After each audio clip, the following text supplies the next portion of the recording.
So we got the 25 Road Glide. We got our chirp now. If you guys missed the last video, ended up putting the siren under the seat, under the battery and all that kind of stuff. I show in that video how to do all that. So if you missed that one, definitely go check it out.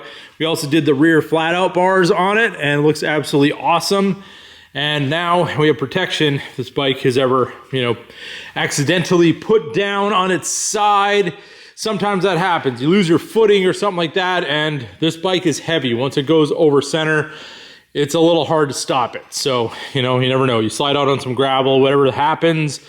Now we have protection, so we don't have to worry about the bags getting all messed up or anything like that. So today we're gonna be changing something else about the bike, and it is something that I've been trying a little bit with a few different products to fix.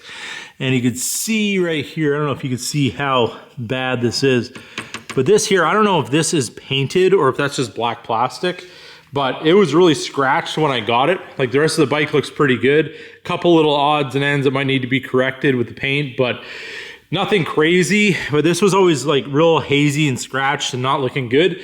And honestly, if you look at the back of the bike, I know a lot of people don't like the chopped bags. I don't hate them. I mean, it would be cooler if they came together into a nice point or whatever, but I think why they went away from that was just because of different exhausts. Maybe they wouldn't fit as well or whatever reason, but the fact is, there is something about the rear of the bike that doesn't sit well with me, and that is what's sticking out at this angle. So everything slides nicely over, nice streamline, comes down, and then we got this.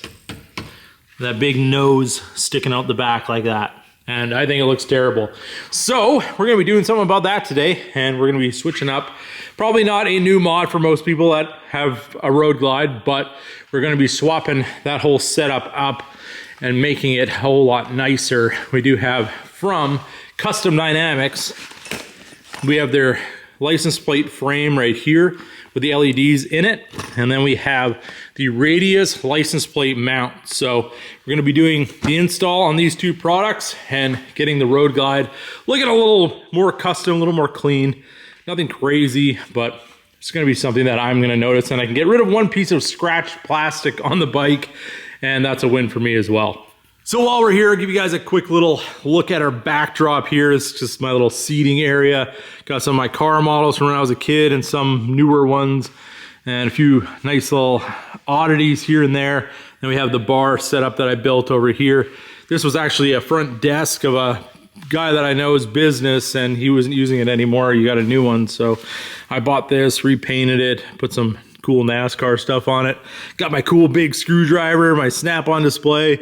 Another TV up here, we got the air fryer oven, and it's just a little fun place to hang out here in the shop. Throw some stuff up on the big screen there, some music videos or whatever, turn down the lights, and it's a pretty awesome little place to hang out. So first up, I'm gonna get our license plate off of here. This is a thumb screw type deal.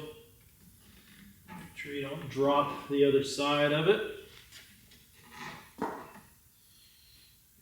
Off. If you guys are from Pennsylvania, drop the comments. What do you think of the new plates? I think they're pretty cool. I'm a fan of them. Some people like them, some people don't. All right, so now we're underneath the back fender here. You can see this cover. This is our wiring cover.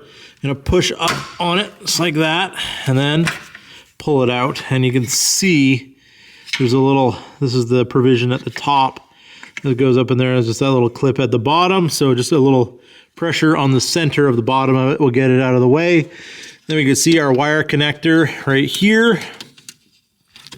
See if we can pop that out of there. Yep, just a little space for it to pop into there. So to remove the connector, I had to flip it around, but there's a little button on this side of it. If you can see, maybe you can see. It's right in between my fingers there, and then the button's right there. So I had to flip mine around to get to it, but it is very easy once you find it. So just know that you're not going to be yanking on this connector or anything like that. Find the little button, disconnect it, let it dangle there for now, and then we'll get our bolts removed. So then on this side, I do have this reflector dealie here.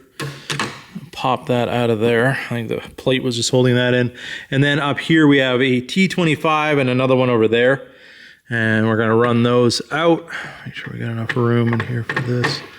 We got the short one. They're actually not even tight. So we'll run these guys out, and then we can pull this entire assembly off the bike. Pretty sure how loose that right side one was. Probably do this just by hand. Yep. So the bolts are really finger tight. Once you start hearing the little click sound, you know you're all the way to the end of your threads. We're going to save these bolts. There's washers on them as well. Save those, and then this assembly is no longer needed. We'll give this a nice cleanup, and then we can get ready for our new parts. So we got our waterless wash here. Give it a good coating. Got a nice clean microfiber. Just going in a downward motion. Get to a clean spot on the towel. There is a lot of stuff that collects in this area. The older your bike is, the more stuff that's going to be there. So just be careful of that. Make sure you're cleaning it with a clean towel. All right, so this is our mount that's going to be going on the bike. You can see everything looks like really nice quality stuff. All this is metal, none of this is plastic or anything like that. Then we have a nice rubber gasket here on the back as well to protect our paint best we can. But you want to make sure you got no dirt or anything like that in between. I got some nice fingerprints on here now. We're going to clean that up too once everything is installed, but that's our mount. And then over here, we have the license plate bracket, which is a nice radius to it. You see our LEDs in there as well.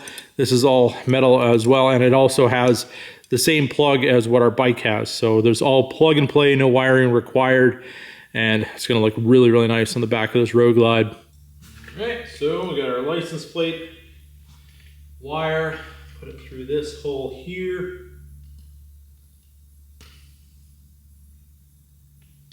And then it's gonna go, kind of let it dangle here for a second, carefully. Put that through our factory wiring hole. And then just kind of get this all lined up once again.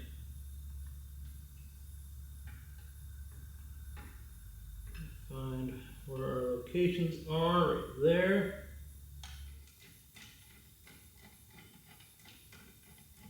And then we're going to get our hardware for our license plate. And I'm just going to give a little bit of curve to my license plate just so everything goes together the way we want it to. So just going to take it over like this, just kind of give it a little bit of a curve to it. Not making any ugly bends to it because the bracket will do the rest. Take these guys. And then it comes with an Allen key. So you've got this piece right here that's going to go in behind this part of our bracket. And then our screw is going to go through this piece. So I'll get our plate in place. Make sure your wire is not getting pinched in any kind of way.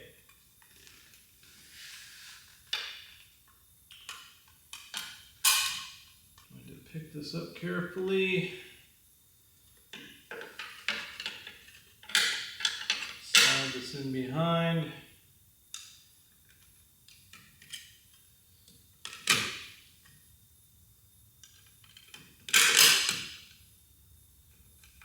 Another thing too about those plastic license plate holders that were on it from the dealership, they definitely do not provide you any kind of security.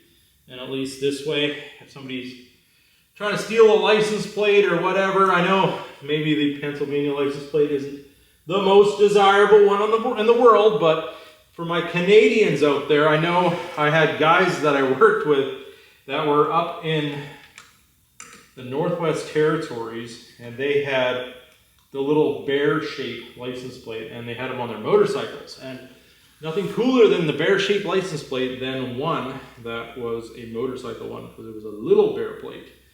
And the guys would actually take them in with them when they parked their bike outside. They'd have like a quick disconnect so people wouldn't steal them. Not sure if that's an issue for some people, but it's another reason to get one of these, is to add that security. Now we've got nice Allen keys, or Allen bolts that are gonna hold this in. Not to mention it is now 4 of them instead of just the 2 on the top. So if you have any rattling or anything like that, that will go away. Not that you'd really ever do that, but just a little added security and to make this a whole lot cleaner. And I am liking it. I like the look of that. What do you guys think? That looks a whole lot better than what we had on there before. Very, very nice product. Extremely happy with that. All right, so we got everything nicely tightened up over here now, and back in here, you can see I have my factory cover back into place. The wire is snapped into its factory location. Everything is exactly the way that we took it apart. All right, so now that everything is installed, we're gonna check out that license plate light. Let's turn our bike to the on position. And now we can go around back and show you guys. Oh yes, check that out. So we have our LED license plate light on there. Everything works exactly the way it should. We can see our plate very nicely. I might actually adjust my plate a little bit. I think it's kind of just moved slightly now that I'm looking at it, but the light works great, looks awesome. And now our lines are so much more clean because now we have everything swooping down the back of the bike. You know, that big nub sticking out the back of it, which I think looks really out of place. I imagine they have to do that, and that's why it's like that, and most people switch it out to something like this, but definitely a must-have mod for your road glide. It really cleans up the back of the bike. And there we go, license plate is straightened out and wiped off all my fingerprints, and I just love the way that that looks. It's so much more clean, and now that scratched plastic isn't bothering me anymore. I don't know about you guys, but if something like this was on your brand new bike, would that bother you? I mean, I've already buffed this like 3 or 4 times and there's still like some stuff that will not come out of this. So it's one thing about these bikes that sit at the dealership for a little bit. I mean, this is a 25 and we're in May of 26. So it's sat at the dealership for a while. They've been wiping them down. People have been getting on it, getting off it, whatever, all that kind of stuff. So you do end up having to do a little bit of correction. That's just kind of the nature of the beast, and that's why you do end up getting a discount on these ones that have sat around a little bit. And, well, as I've said before, I really wanted that Midnight Firestorm flame paint job, and being that I got a leftover, I didn't have to pay for it with the discount that I got. So very happy about that, but I'm gonna have to get it paint corrected, ceramic coated, all that kind of stuff to protect it, but that's just kind of how it is. I'm gonna ride this thing. It doesn't have to be a museum piece, but I definitely want to keep it looking as nice as possible for as long as possible. So there it is, everybody, our Custom Dynamics license plate bracket with the frame and the LED integrated light. Looks absolutely awesome in my opinion. Definitely drop in the comments anything you'd like to say or what do you guys think of this setup. But with that being said, I hope you guys enjoyed this video. If you did, don't forget to give it a big thumbs up. If you're new to the channel, hit that subscribe button. And as always, keep that hammer down.